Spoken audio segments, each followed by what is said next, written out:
There are some patterns in the mind that everybody inherits, that even for advanced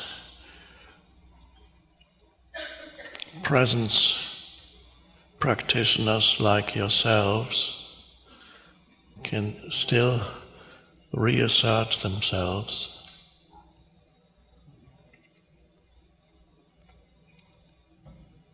Because they are so normal.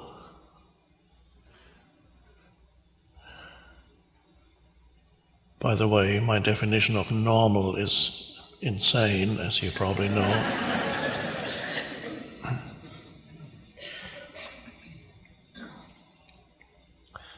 And you may be able to catch yourself many times during the day when one of these normal patterns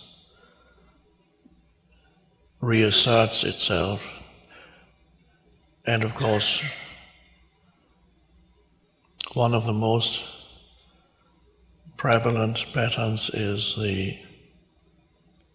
reducing the present moment to a means to an end.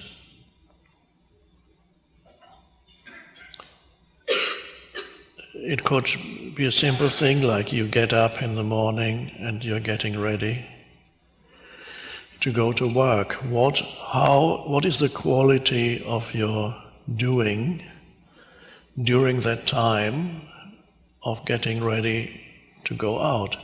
Or here, you got up this morning, getting ready to go to breakfast and then come here. How do you experience that time? Are you able to be present in what you're doing, or is the doing no more than a means to an end? And that's a huge difference, whether you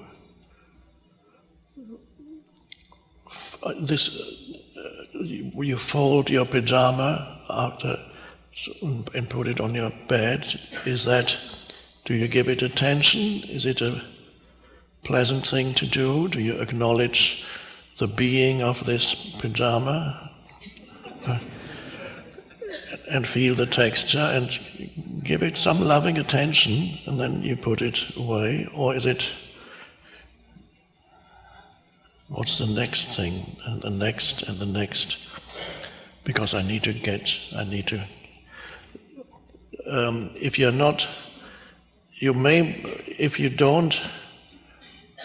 if this habit is always there, if the present moment is the stepping stone, and not much more than a stepping stone to the next moment, which is always a mental projection, because it never comes, the next moment never comes. Does it? No, I don't think it does, because when the next moment comes, it's the present moment. So the next moment doesn't come, it can never arrive. There's only this moment.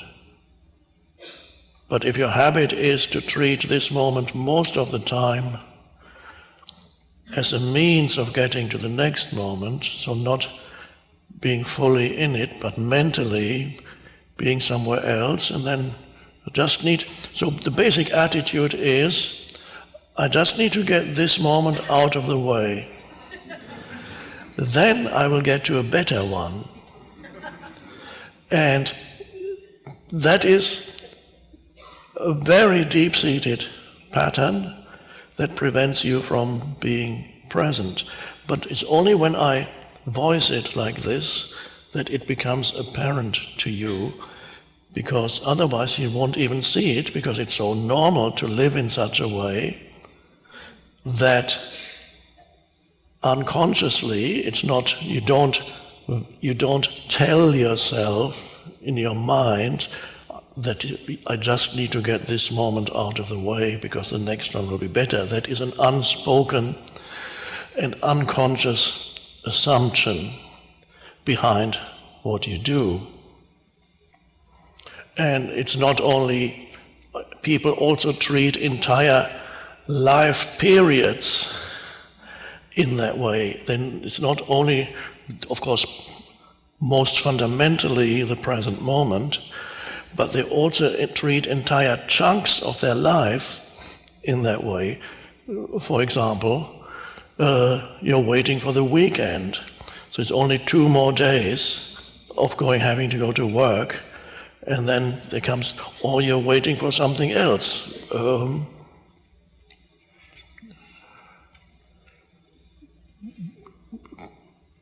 Getting a better job, finding the person who is going to make me happy. It's only, in the meantime, I'm just ticking over. I'm just waiting for. What's the expression? I'm waiting for the big break or whatever. I'm waiting for the big thing to happen, and finally I can start living. When that happens, in whatever form that takes, when that happens, then my life will really start. And that's another way, another manifestation of the same dysfunction, reducing an entire chunk of your life to a waiting room. And so for many people, almost their entire life, with very brief episodes that are often connected to falling below thinking, with brief episodes of a little bit of relief, they live in a waiting room, and this somehow, I don't know if anybody remembers, it's probably not popular anymore. There used to be a genre in theatre that was called the theatre of the absurd. Samuel Beckett and other authors. And often they showed, there was a famous play called Waiting for Godot, and there are 2 men waiting for this guy to arrive nobody knows who Godot is, but they spent the entire play, it's a theatre play, the entire play they're waiting. Godot, who knows, some critics say, well, Godot, Godot, they're waiting for God, but it's not that. But the entire period is spent waiting. And I don't think Godot ever arrives. And they're similar, and this is just to show the absurdity of ultimately everyday life. So you have to be really vigilant to see whether either as concerning the present moment, reducing the present moment to a means to an end, and if you do that habitually, chances are that you also reduce huge chunks of your life to a means to an end or a waiting room. And of course, sometimes life does get better. Of course, it doesn't, if you are now living in unpleasant surroundings, perhaps it's noisy or it's cold or too warm or cramped or whatever it is. You might have a job that's repetitive. You're waiting to get out of that. Feel lonely. One relationship has come to an end, another one hasn't started yet. I'm just waiting. And so you're hoping that things will get better, and sometimes they do get better, but the habit pattern is deeply ingrained, and even if the situation gets better, then you'll be waiting for something else. Because no situation can ever completely satisfy you. No person, no condition, no situation.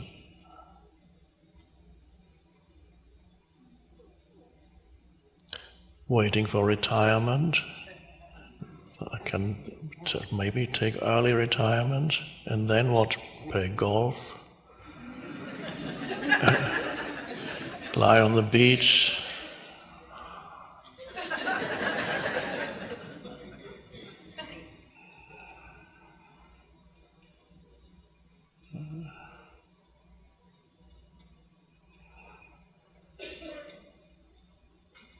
And many people are very disappointed when they retire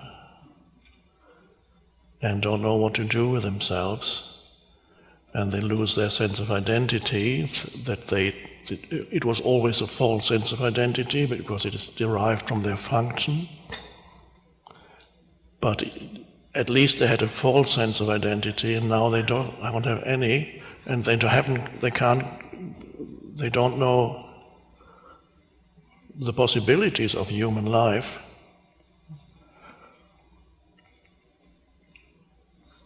So be vigilant.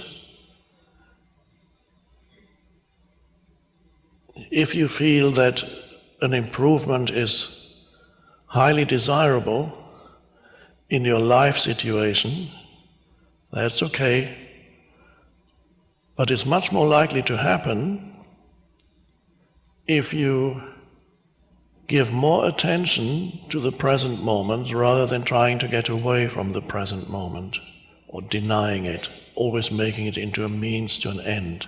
If you give more your fullest attention to this moment, the so-called future is much more likely to improve.